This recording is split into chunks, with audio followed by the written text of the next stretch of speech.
নমস্কার বন্ধুরা, আমি অলি। লাইফ উইথ অলি চ্যানেলে সবাইকে স্বাগত। আজ আমি পনিরের একটা রেসিপি নিয়ে এসেছি তোমাদের সঙ্গে শেয়ার করব বলে। পনিরের নানান রকম রেসিপি হয়ে থাকে। পনির আসলে খুবই পছন্দের একটা রেসিপি। তো কিছুদিন আগে আমি পনির রেজালা, চিলি পনির এই দুটোর রেসিপি আমি শেয়ার করেছি। যদি আপনারা দেখে না থাকেন, আমি ডেসক্রিপশান বক্সে লিংক দিয়ে দেব, তাহলে অতি অবশ্যই আপনারা দেখে নেবেন।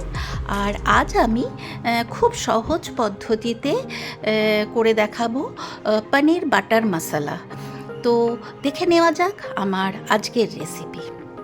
এই যে দেখুন, কড়াইতে আমি সাদা তেল খুব কম 1 টিস্পুন দিয়েছি, আর ওতে 1 টিস্পুন বাটার দিয়েছি। যেহেতু পনির বাটার মশলা, ওই কারণে আমি বাটারটা দিয়েছি। আর ওতে একে একে সব ফোড়নও দিয়ে দিয়েছি।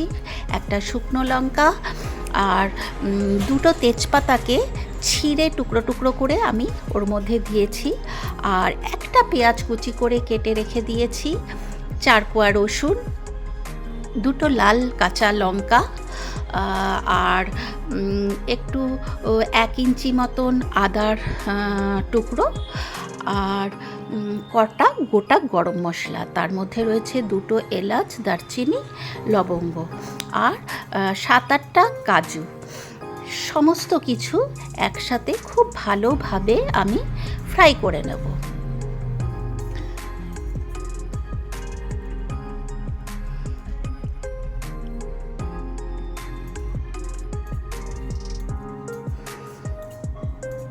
মিডিয়াম টু লো ফ্লেমে আমি পেঁয়াজটাকে ফ্রাই করে নিচ্ছি। হাই ফ্লেমে করলে পেঁয়াজটা পুড়ে যেতে পারে। এরপর আমি 4খানা টমেটো কুচি করে কেটে রেখেছি, সেটাকেও অ্যাড করে দিলাম। পনির বাটার মশলাতে কিন্তু টমেটোর পরিমাণটা একটু বেশি লাগে। আমি এখানে পেঁয়াজ দিয়েছি 2টো, আর টমেটো দিয়েছি 4টে। ওতে সামান্য পরিমাণ নুন আর 1 চামচ চিনিও অ্যাড করে দিলাম, যাতে ওই মশলাটার মধ্যে নুন চিনি সমস্ত কিছুর ব্যালেন্সটা ভালো হয়। আর ওতে 1 চামচ হলুদ আর 1 চামচ কাশ্মীরি লঙ্কার গুঁড়ো অ্যাড করে দিলাম। সমস্ত উপকরণ একসাথে আবারও মিশিয়ে আমি ওটাকে নাড়াচাড়া করছি ততক্ষণ পর্যন্ত, যতক্ষণ পর্যন্ত না মশলাটা সুসেদ্ধ হচ্ছে। এরপর আমি ওতে খুব সামান্য পরিমাণে জল অ্যাড করলাম। ততটাই জল অ্যাড করলাম যাতে মশলাগুলো খুব ভালোভাবে সুসেদ্ধ হয়ে যায়। ঢাকা চাপা দিয়ে আমি 3-4 মিনিট সময় ধরে ওটাকে কুক করলাম। এরপর ওটার আমি একটা মিহি পেস্ট বানিয়ে নেব। আর এদিকে আমি দেখো 500 গ্রাম পনির নিয়েছি। 4 চা পছন্দ মতন তোমরা সাইজ করে পনিরটাকে কেটে নেবে। আমি আমার পছন্দ মতন সাইজ করে পনিরটাকে টুকরো টুকরো করে কিউব করে কেটে নিচ্ছি।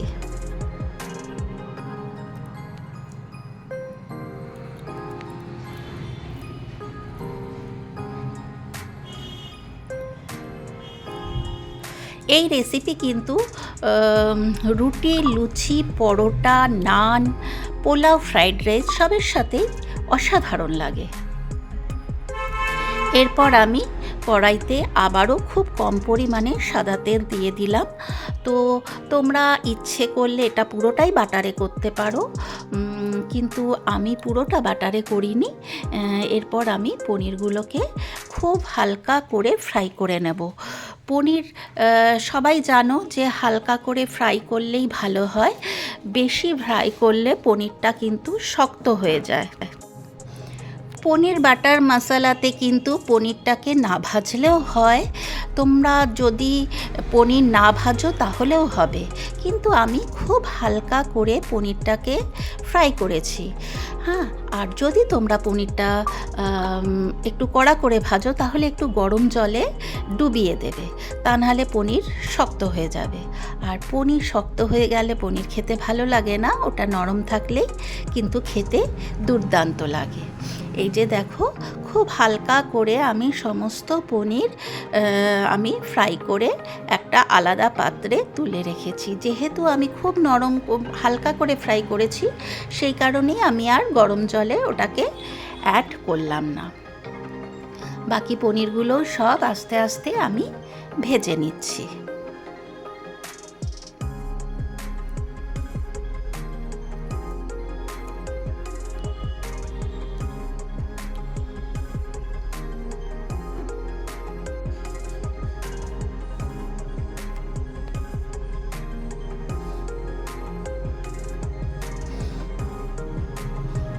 সমস্ত পনির আমার ভাজা হয়ে গেছে। এরপর আমি একটা পাত্রে পনিরগুলোকে তুলে নিলাম। এরপর ওই কড়াতেই আবার খুব অল্প পরিমাণে 1/2 চামচ মতন আমি সাদা তেল অ্যাড করলাম। তারপরে আমি আবারও 1/2 চামচ বাটার অ্যাড করে দিলাম। বাটারটা গলে যেতে ওতে আমি আবারও একটা পেঁয়াজ খুব কুচি করে রেখেছিলাম, সেটাকে অ্যাড করলাম। একটা শুকনো লঙ্কা, একটা তেজপাতা, ওটাকেও আমি অ্যাড করে দিলাম। এরপরে সবগুলো আবারও খুব ভালোভাবে মিশিয়ে নিলাম। ওতে আবারও খুব 1/2 চামচ মতন নুন অ্যাড করলাম, যেহেতু আমার আগেও নুন দেওয়া ছিল। তো আর কাশ্মীরি লঙ্কার গুঁড়ো 1 চামচ অ্যাড করলাম। আর খুব সামান্য পরিমাণে 1/2 ইঞ্চি মতন আদা পেস্টও অ্যাড করলাম। করে আবারও ওটাকে খুব ভালোভাবে কষিয়ে নিলাম। একটু জল দিয়ে দিলাম যাতে মশলাগুলো পুড়ে না যায়। এরপর আমি যে মশলাটা ফ্রাই করে পেস্ট করে রেখেছিলাম সেটাকেও আমি ওর মধ্যে অ্যাড করে দিলাম। দিয়ে আবারও খুব ভালো করে নাড়াচাড়া করে মিডিয়াম টু লো ফ্লেমে এটাকে আমি কষিয়ে নেব। যেহেতু এতে কাজু দেওয়া আছে, তো তলায় যাতে লেগে না যায় সেই কারণেই লো ফ্লেমেই এটাকে আমাকে কষাতে হবে সম্পূর্ণ। আর হাই ফ্লেমে কষালে কিন্তু মশলাটা পুড়ে যাবে। এরপর মিক্সির বাটি ধোয়া জলটাও আমি খুব ভালো করে অ্যাড করে দিলাম। এরপর আবারও ওটাকে নাড়াচাড়া করে মিশিয়ে দিলাম।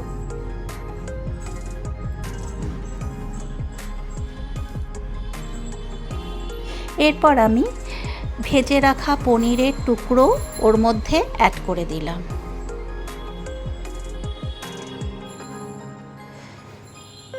মিনিট 5 সময় ধরে ওটাকে আমি কুক করে নেব।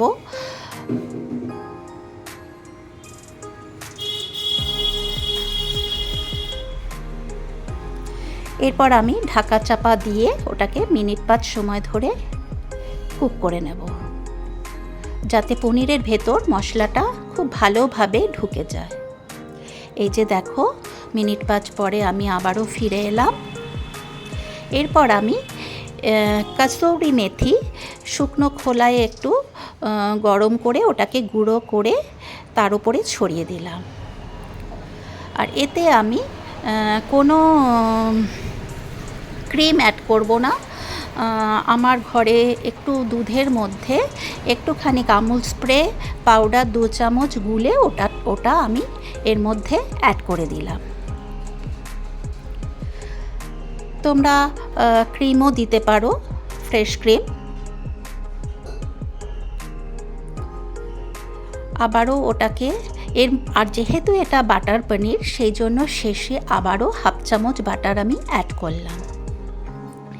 এই যে দেখো, আমার বাটার পনির মশলা অলমোস্ট রেডি হয়ে গেছে। কেমন হয়েছে অতি অবশ্যই একটা কমেন্ট, লাইক, শেয়ার করতে ভুলো না।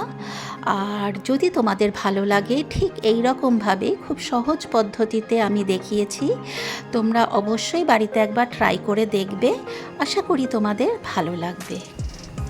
আর যারা আমার চ্যানেলে নতুন, এখনও পর্যন্ত আমার চ্যানেলটি সাবস্ক্রাইব করোনি, তাদেরকে আমার চ্যানেল সাবস্ক্রাইব করার জন্য অনুরোধ রইল।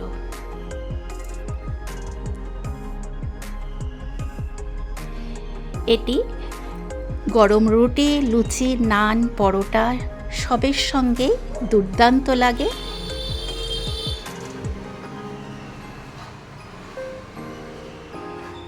আমার বাটার পনির মশলা অলমোস্ট রেডি। এরপর আজ এই পর্যন্ত। এরপর আমি আসব অন্য কোনো দিন অন্য কোনো নতুন রেসিপি নিয়ে। তোমরা সবাই আশা করি সুস্থ ও ভালো আছো, আর সাবধানে থেকো। ধন্যবাদ।